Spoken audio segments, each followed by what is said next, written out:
Friday afternoon in Melbourne. Hopefully you've got somewhere cool to stay, unlike me. Oh God, why is that not coming up? And like everything going on here at the moment, oh, there we go. Sorry guys, just let me get my screen up. And there we go. Welcome to very, very hot Melbourne. There's my co-star, JJ. He's not sitting under my feet. It's I'll try and get him on screen for you. It's too hot for him today, isn't it, mate? Hey? Yeah, he's still a happy boy. I tried to let him out before. He got he's out the door and he was straight back in. It was too hot even for him. And he loves the outdoors, but much more comfortable inside.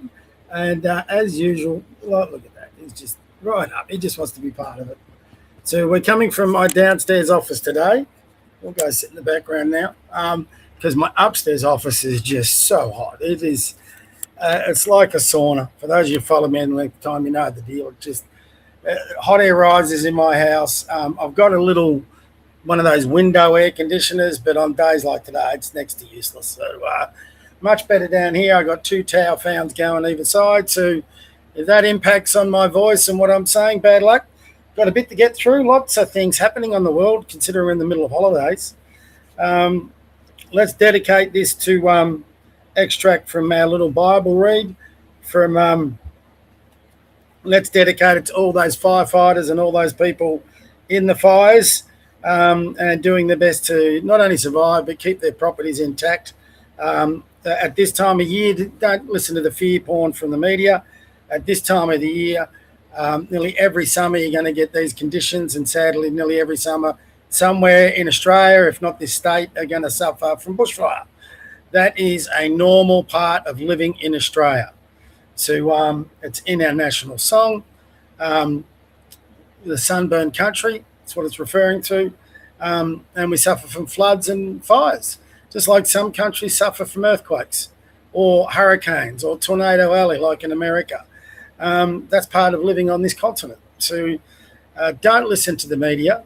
Yeah, we're going to have a hot day. It's going to be tough on a lot of people, but that's going to happen a couple of times a year. And we're going to go through conditions where, unfortunately, fires happen, just the way it is.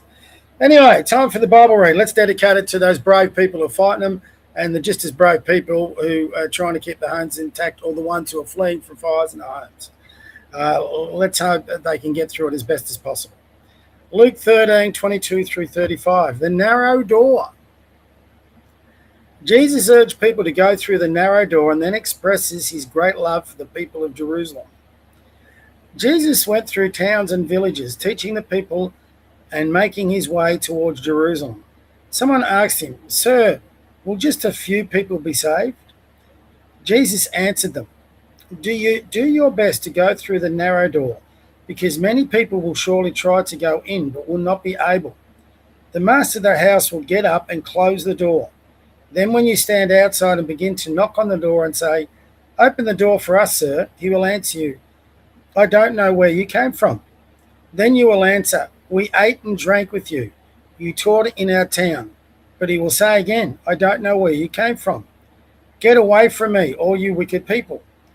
How you will cry and grind your teeth when you see Abraham, Isaac, and Jacob and all the prophets in the kingdom of God, while you are thrown out. People will come from the east and the west, from the north and the south, and sit down at the feast of the kingdom of God. Then those who are now last will be first, and those who are now first will be last. At that same time, some Pharisees come to Jesus and said to him, "You must get out of here and go somewhere else, because Herod wants to kill you." Jesus answered them, "Go and tell that fox, I am driving out demons and performing cures today and tomorrow, and on the third day I shall finish my work. Yet I must be on my way today, tomorrow, and the next day. It is not right for a prophet to be killed anywhere except in Jerusalem. Jerusalem, Jerusalem, you kill the prophets, you stone the messengers God has sent to you. How many times have I wanted to put my arms around all you people, just as hens gathers her chicks under her wings, but you would not let me. And so your temple will be abandoned. I assure you that you will not see me until the time comes when you say, God bless him who comes in the name of the Lord. That's pretty interesting extract. Interesting, isn't it? If you're strong on borders and securing borders and not letting everyone in and all that sort of thing, and you then say you're a Christian, people have a go, how can you be Christian? How can you be Christian? Well, there's Jesus Christ himself saying, if you're not worthy, you're not getting into through that narrow door into the kingdom of heaven. We're going to cast you out.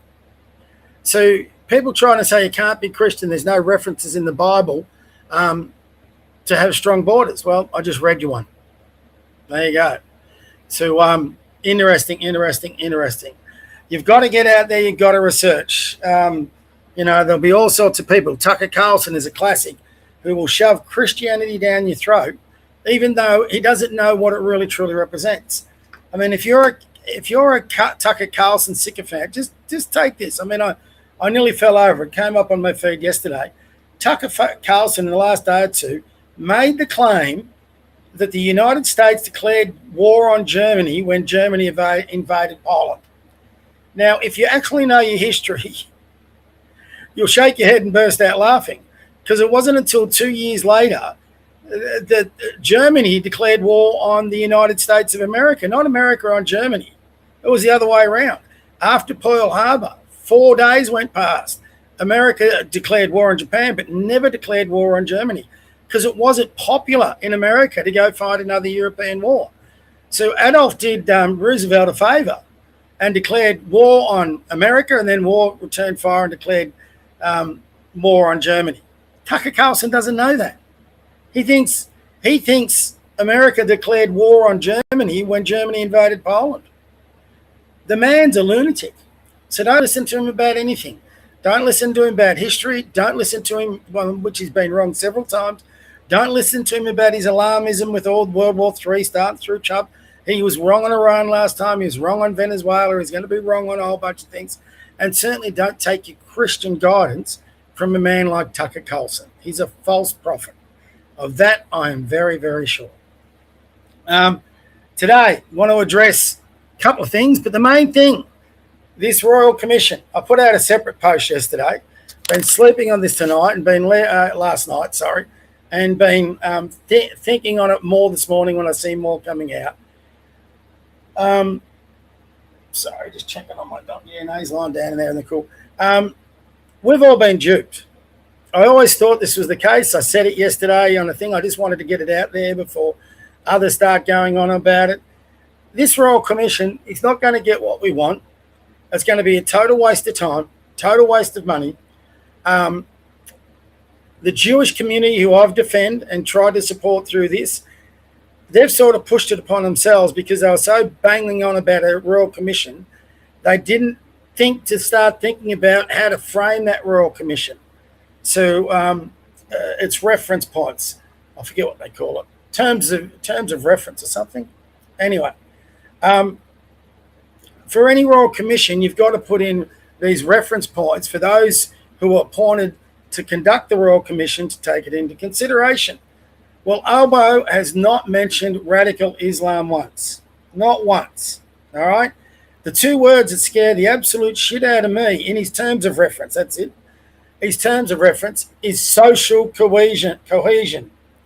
That could go anywhere. And when it's in this Royal Commission I'm going to give you a bit of a frightening scenario in a minute, and I think it will come true. That Royal Commission could go anywhere when the ALP put their sycophant hands over it. He's already appointed an ex-judge who's a progressive, who's pro-immigrant, pro-LGBT, pro all this sort of thing. You know what her findings are going to be. And she's going to appoint people of the same ilk. This is not going to be a Royal Commission for those who are hoping we're going to move against immigration or mass immigration or radical Islam. It is not going to be that. Now, before I get onto that, watch a bit of cricket on the TV. Before I get into that, this is how they should have framed and it's not hard. This is how you should have framed the term of reference for a Royal Commission. And forget the worst word they can put into that. I know my Jewish friends and community out there want this word put in, but it is actually the worst word you can put in there, because it's not specific enough, and that's anti-Semitism. They basically, you can, and a lot of people do it, they can accuse basically anybody of saying anything or doing anything as being anti-Semitic. I used to work in a Jewish basketball club, and I had two people from there that used to always say to me, Bob, you know, the worst thing a lot of Jewish people do is they just label everyone they disagree with anti-Semitism, sorry. And that's really true. And now what have we got? A Royal Commission looking into anti-Semitism. Well, they could label anybody as that. They could probably pluck out things from my feed and say, look, Bob's anti-Semitic. They didn't make it specific enough. If you're being fair dinkum about this Royal Commission, the terms of reference should be, we want to look into the cause of this shooting on Bondi via radical Muslims. What radicalized them? What is it about radical Islam that allows individuals to get so motivated, so indoctrinated, so radicalized that they think it's okay to kill innocent people no matter their faith? I would emphasize in that Royal Commission and the terms of reference, this is not a Royal Commission looking into all Muslims. It's looking into radicalized Muslims. It's looking into the hate preachers in their synagogues that are radicalizing Muslims. It is looking into those hate preachers that have hate lecture speech, whatever you want to call it. This is not a hate speech thing. But if they are openly calling for harm to other Australians, whatever their faith, Islamic, Jewish, Christian, atheist, then they need to be looked into. We need to look into our immigration system that's allowing these hateful radicalization to come into our country.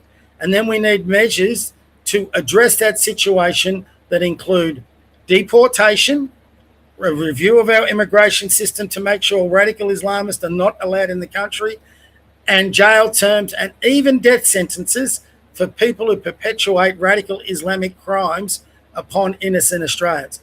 And that's where you leave it, right there and there. You don't worry about anything else. I should say you can look into the policing and why there was failures. There you go. Look into that. And I also think, actually, now that I'm thinking on it, there probably should be one other thing that I would include. And that would be, we need to look into any political decisions that have resulted in a failing of our security and the rise in radical Islam, and how we can fix that, including how we can address electorates being flooded with a certain demographic that our politicians held hostage to that electorate. So there you go. That's what I'd be putting in there. And I think that would address a whole bunch of things. Then you get recommendations coming out against the radical Islamic mob who regularly attack innocents in Australia and worldwide to make sure this doesn't happen again. Instead, Albo doesn't even mention the two words. There's not a mention of radical Islam in his Royal Commission. It's a waste of time. So this is what's going to come out of it. You've got progressive fingerprints all over it. You've got a progressive former judge in charge of it. You've got an ALP government setting the terms of reference. The recommendations, and that's the real problem, because the government of the day is either going to accept or reject these recommendations. And if Albo's still in, the recommendations he's going to get bans on social media. I'll put money on it that X is on the chopping block after this Royal Commission. They're talking about it in England. I've got no doubt they'll start talking about it here. So they will press further on our free speech. They will have forget the social media age verification. It's going to go into every social media account needs verification. You will need facial recognition. You will need digital ID. Social media will be painted as the devil. Anybody who is a member of a centre-right, let alone a far-right party, will be painted as the devil. Unless you are centre or left of centre, you will be tainted as an extremist. That is where this will go. Hate speech laws will be increased, which is kind of ridiculous considering how much they've been increased. Gun laws will become even harsher. If you say or do anything, you will face several repercussions. Your bank accounts will get frozen. You won't be able to go certain places. You won't be able to get a visa, for example. You will get fines. You will get jail terms. All these things will come in. And it's all come from people who are trying to do the right thing and get a royal commission into what generated that shooting, but they're going to deflect this and they're going to move it to something else entirely. The number one target of what should have been this royal commission, radical Islam, will be get shuffled to the side. Now, the LNP is copping a fair bit of flack, and most times I would agree with it, but they've been pretty strong in their criticism. It'll be interesting whether they support this royal commission in its terms of reference or not. Susan Ley, and I'm not a Susan Ley supporter, but Susan Ley yesterday was pretty strong. Give her credit where credit's due. Not only did she call out radical Islam, not only did she call for the deportation of radical Islam where they can, and the jailing of them if they can't deport them. She correctly identified radical Islam as being a leftist ideology, and same with the neo-Nazis. Nazism is not far right, it's actually left. It's a socialist ideology. It is not centre-right. So she credit to her for having the courage to say it. She copped a bit of flack for it, but she actually came out and said it. So they've got to be even stronger and not accept this. I tell you now, the person that has thrown a big spanner in the works, because a lot of the LNP politicians were calling out radical Islam. Andrew Hastie was, Jacinta Price was, Michaela Cash was, Bridget McKenzie was, Susan Ley was. They were actually singing from the same hymn book for a change. And then you know who had to stick his nose in it? Sherry Markson's hero, Josh Frydenberg.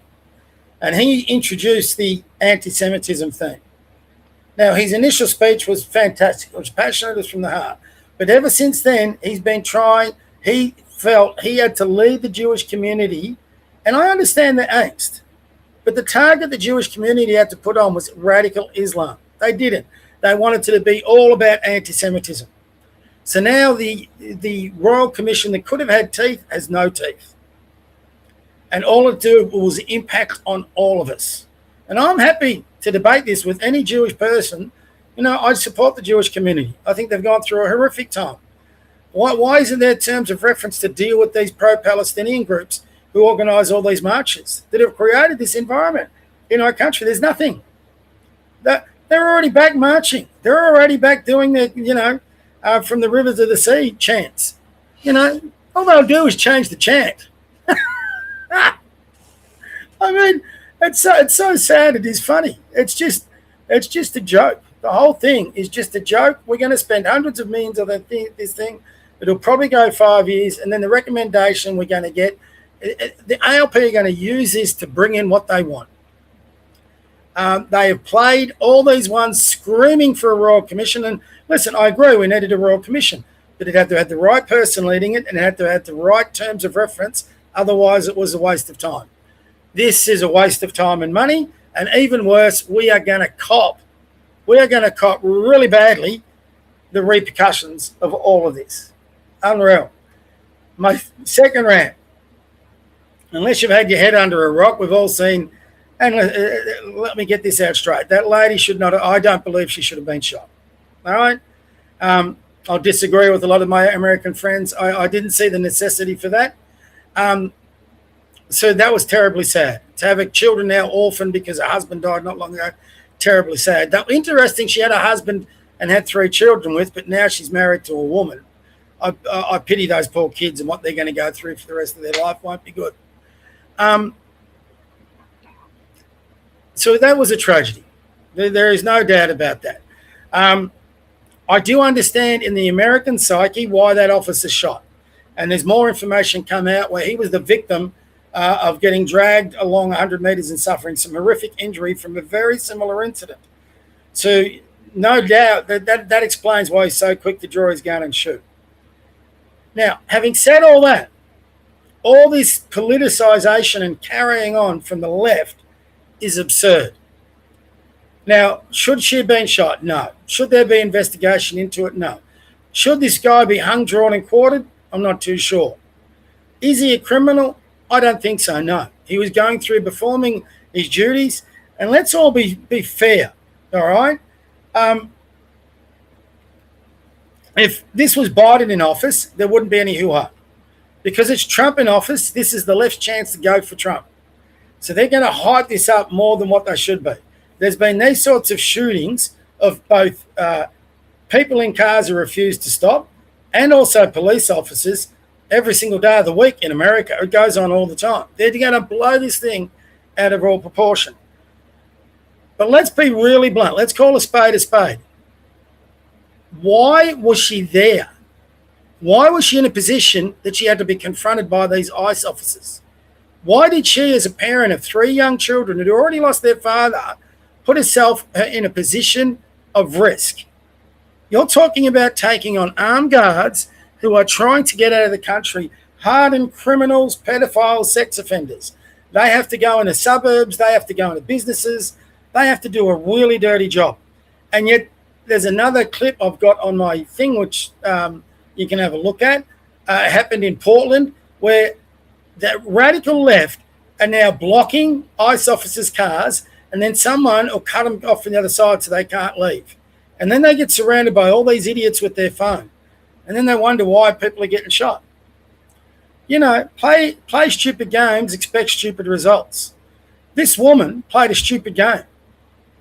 She tried to get in the way of these officers getting their job done under orders. You know, that's what they were doing, following their orders, doing their job, doing the right thing by their country to get these arseholes out. And from what I understand, they were acting on a direction to capture a bloody pedophile. So they would rather they keep a pedophile in their streets than have these ICE officers do their job. Now, like I said, totally sad, but a lot of the responsibility, it lies on that mother. She should not have been there. Go and protest, but don't obstruct. You know, you don't have to be obstructing everything we're doing. Like, I think the radical left are just going to jump on this like they did with BLM. I've got no doubt in my mind what the radical left want. And when we say the radical left, that's the left in America. I've got no doubt they want a civil war.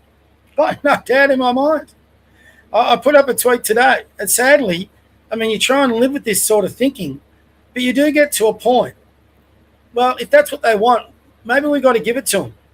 I think America's right there. I think they're right on the verge of that escalating into something no one wants to see. When the momentum starts, it's awfully difficult to stop. And I think we may be on the verge of it, which is kind of sad. And I'll tell you why it's all kind of sad. Between this and the Royal Commission and all the fear porn about the summer's days and the fires and God knows whatever in Venezuela, is the media covering Iran?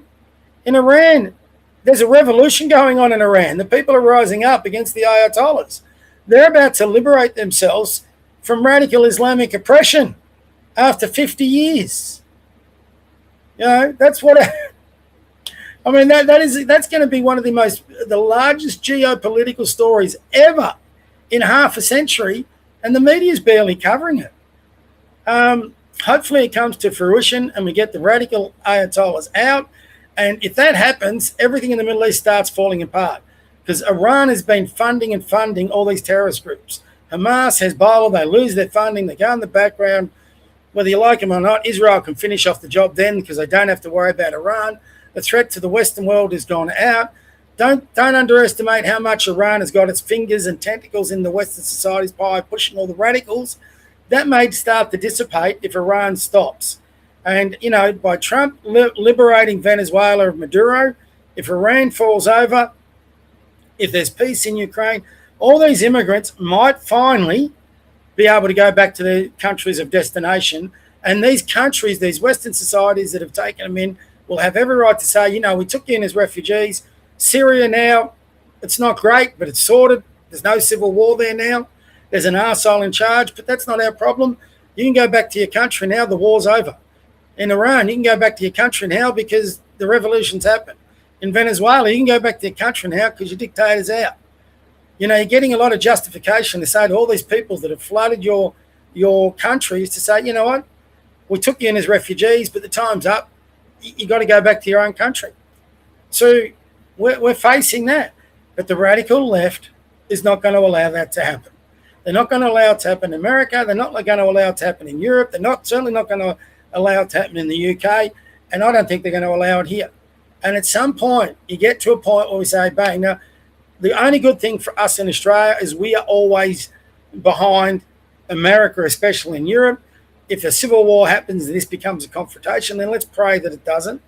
But if it does, hopefully we'll see the horrors of that and say we can't go there, and hopefully we can get a turnaround. One last point, one nation. One nation, my goodness, 23%. 23%. Labor's got 29, good, below 30.